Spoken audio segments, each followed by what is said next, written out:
The Bold and the Beautiful, Friday, September 19th, 2025. Will Spencer couldn't hold it in any longer. The guilt had consumed him from the inside out.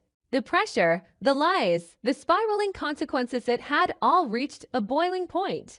And tonight, there would be no more hiding. No more pretending that everything was okay. He sat across from Electra Forrester, heart pounding, palms sweating, and began to speak the words he'd rehearsed 1,000 times in his head but never dared say aloud. His voice cracked as he confessed. The drunken night, the confusion, the lapse in judgment, the moment with Luna Nozoa that spiraled far beyond a one-time mistake. The pregnancy. Electra didn't react at first. She didn't cry, didn't scream. Her expression hardened, eyes locked on Will as he poured out every shameful detail. She listened without interrupting, without blinking, absorbing every word like a prosecutor building a case in real time. Will's voice faltered when he mentioned Luna's pregnancy test, when he admitted she'd claimed the baby was his, when he revealed how Bill had stepped in, how Luna had been taken to the Spencer estate, how everything had become a twisted web of scandal, damage control, and blind panic. Will braced for impact, for Electra to walk out, slap him, throw the necklace she'd given him across the room. But none of that happened. Instead, Electra stood up, walked to the window, and stared out into the LA night for a long, silent moment. Then, in a voice as calm as it was terrifying, she simply said, "We don't run from this. We win." Will was stunned. He didn't understand. Was she forgiving him? Was she pretending it didn't matter? But Electra turned back to him with a look that made her intentions crystal clear. She wasn't interested in playing the heartbroken girlfriend. She wasn't going to curl up and disappear. She had been hurt, yes, but she wasn't going to let a scandalous opportunist like Luna Nozoa destroy what she'd built, not with Will, not with the Forresters, and certainly not with her own name now tied to the Spencers in the public eye. If Luna wanted a war, Electra was ready to bring it. Electra didn't waste time. The very next morning, she began building a team. A legal strategist, a crisis PR specialist, and a digital media consultant were all brought into her inner circle within hours. Her goal wasn't just to protect Will. It was to expose Luna. Every move Luna had made, from inserting herself into the Spencer orbit to weaponizing a pregnancy, was now under scrutiny. Electra knew she couldn't force Luna to terminate the pregnancy or disappear, but she could control the narrative. And in Los Angeles, perception is power. She started by working with the PR strategist to prepare a clean, professional statement from Will. A carefully curated admission not to the pregnancy, but to having been taken advantage of emotionally during a time of personal vulnerability. The message was clear. He was human, he made a mistake, but he was taking responsibility while distancing himself from a situation rooted in deception and manipulation. The goal wasn't to garner pity, it was to pivot the spotlight back onto Luna's motives. Meanwhile, the legal team got to work tracing Luna's movements and interactions in the days leading up to and following her so-called revelation. Electra insisted they explore everything: security footage, witness accounts, inconsistencies in Luna's story. She remembered details from conversations Luna had with Hope and Ivy, tiny cracks that now suggested premeditation rather than coincidence. There was even a whisper that Luna might have known about Will's schedule that night. If it could be proven she engineered the moment of drunken vulnerability, it would shift the entire power dynamic. As all of this unfolded, Will remained by Electra's side, stunned mostly by her control, her focus, her refusal to break. She wasn't doing this out of blind loyalty. She made that clear. She was doing this because she didn't trust Luna, because she believed a long game was the only way to ensure this situation didn't derail all of them. "We don't fight like victims," she told Will. "We fight like strategists." Meanwhile, Luna sensed something had shifted. Her confidence, once bubbling, began to waver as calls stopped being returned, as Bill stopped playing the reluctant protector and started acting like a CEO again. As Katie's warm concern turned into cold distance, she realized she wasn't winning the PR battle. She wasn't in control anymore. At the Spencer estate, Bill began to shift his tone. He no longer entertained Luna's dreams of becoming a Spencer. He began asking tougher questions, demanding answers. Why had she shown no remorse? Why did she think a pregnancy would erase the consequences of her behavior? Luna tried to cry, to spin her innocence, but Bill wasn't listening anymore. He had read the preliminary legal assessments, seen the direction Electra's campaign was taking, and realized the smartest move now was to retreat from Luna entirely before she pulled the family into deeper scandal. Desperate, Luna tried to confront Electra directly. She showed up at the Forrester Design offices, tears in her eyes, claiming she never meant to hurt anyone.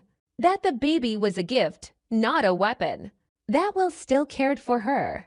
That maybe, just maybe, they could all find a way forward. Electra listened, silently. Then she handed Luna an envelope preliminary results from the background investigation she'd commissioned. Inside were images of Luna outside Will's apartment the night before the incident, GPS metadata from her phone, chat logs that suggested she'd been planning to confront him alone for days. Luna's face drained. Her hands shook. Electra didn't raise her voice. She simply said, "You made a choice. Now I'm making mine." From that point forward, Electra's strategy went public. Without dragging Luna by name, her team released a controlled campaign highlighting the dangers of manipulation, emotional coercion, and the need for young professionals, those in the public eye, to protect themselves from predatory behavior. It was all carefully worded, not slanderous, but unmistakably targeted. Social media lit up. Speculation ran wild. Blogs and forums dissected every piece of the story. Was Luna really pregnant? Was Will the father? Was the relationship ever consensual, or was it more complicated? The court of public opinion began turning, and Luna suddenly found herself portrayed not as a victim, but as a villain. Back at A.L. Giardino, Sheila Carter observed the chaos with quiet interest. She watched as the media buzzed and as Luna's world began to implode. She saw Lee Finnegan retreat from the mess, protecting her own career, denying involvement. Sheila, never one to miss an opportunity, began considering her own next move.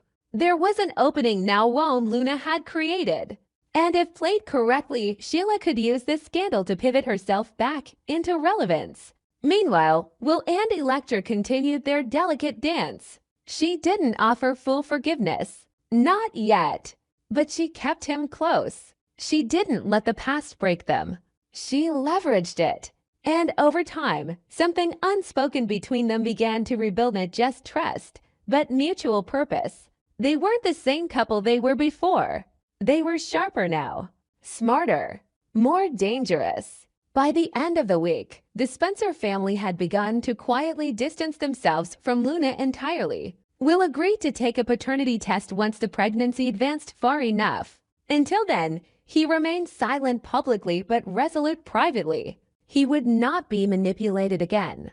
And Luna, she faded from the spotlight, trapped in a game she thought she could control, but never fully understood. Friday, September 19, 2025, marked a turning point. Not just for Will and Electra, but for the entire power dynamic in The Bold and the Beautiful. A scandal had sparked a confession. A confession had birthed a strategy. And that strategy was now evolving into a full-blown war for truth, perception, and legacy. Electra had made her move, and Luna would never see the next one coming. The calm before the storm erupts. Tension is everywhere. Guilt is thick in the air, secrets dangle at the edge of exposure, and lies threatened to come crashing down. On Friday, September 19th, The Bold and the Beautiful moves deeper into chaos, driven by a pregnancy, a romantic plan, and a family on the brink of implosion. There is no going back. The dominoes are falling, and Will Spencer is the one closest to the edge. Will can't breathe. The guilt is overwhelming. Luna's pregnancy isn't just a headline waiting to explode, it's a time bomb ticking louder every second. He hasn't told Electra. Not yet.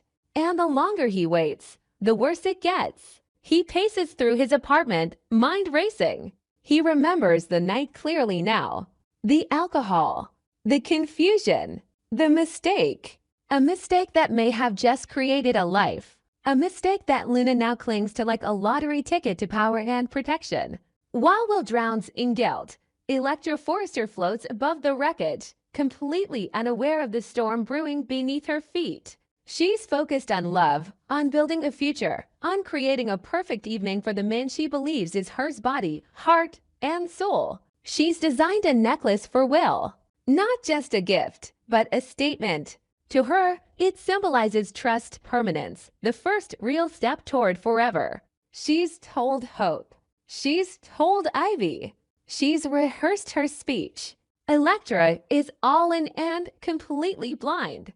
Back at the Forrester mansion, the tone is anything but romantic. Luna knows Zelwa has dropped a bomb of her own, a pregnancy test, positive and undeniable, right in the middle of the living room.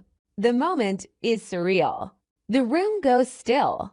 Everyone stares. But Luna bizarrely giggles and beams with pride. She laughs like she's won a game. To her, this pregnancy is not a disaster. It's a strategy, a lifeline, a future not behind bars, but as a Spencer, as family. Reactions are immediate and fierce. Horror, confusion, suspicion. No one, not even Bill, knows what to believe anymore. Is it true? Is the baby really Will's? Or is this just the next phase of a manipulative spiral Luna's been engineering for months? Luna insists it's real. She tells them she believes this baby is her ticket to safety, legitimacy, and love. But the room isn't convinced. Not yet. Katie Logan sees past the noise. She finds Will alone later that day, shaken and crumbling. Her maternal instincts kick in. She tells her son that the family stands with him, no matter what. She assures him that whatever Luna's game is, they'll uncover it together. Katie isn't naive. She knows Luna could be lying. That's why she suggests a private DNA test. No PR. No drama. Just answers. Will doesn't respond immediately. He's still processing the fact that his worst mistake might have changed everything. At Il Giardino, Sheila Carter-Sharp is in the middle of folding silverware when she's approached by Lee Finnegan. The look on Lee's face says it all. She pulls Sheila aside and drops the news like a thunderclap. Luna's pregnant. Bill has taken her. Katie and Will are at her apartment. Sheila's face tightens.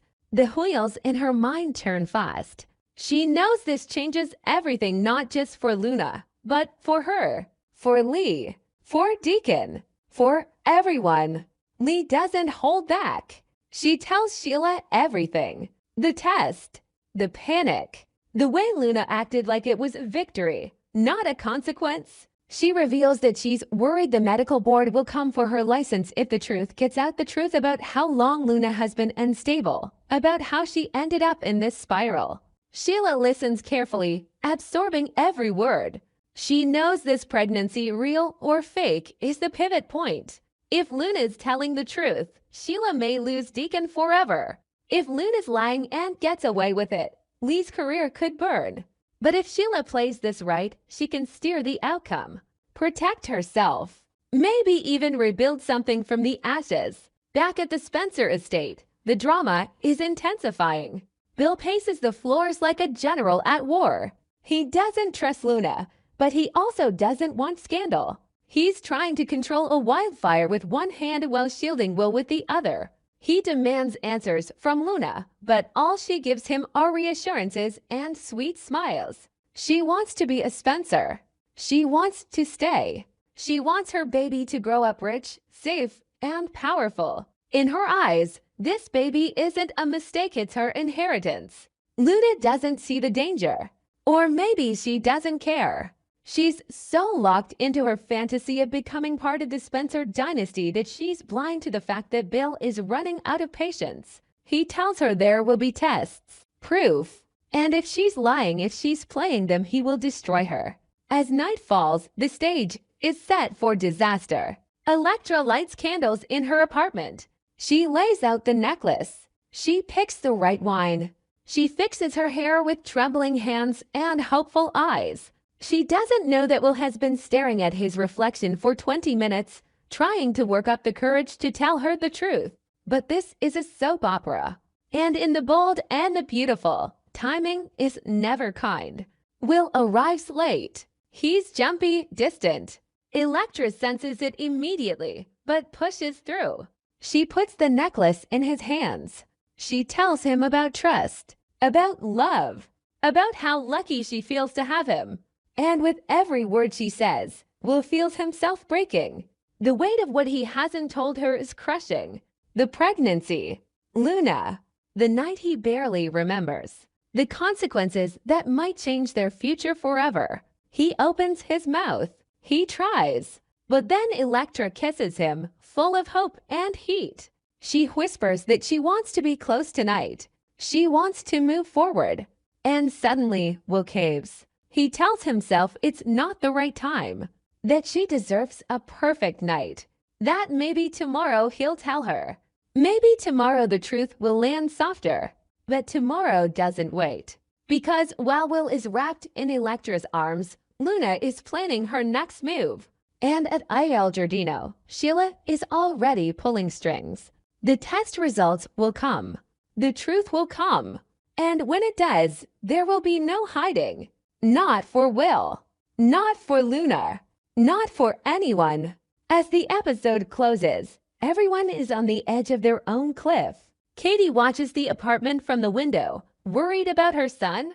Lee stares at her license on the wall, wondering how long it will remain there. Sheila stands outside the restaurant, staring into the dark, planning how to make this chaos work for her.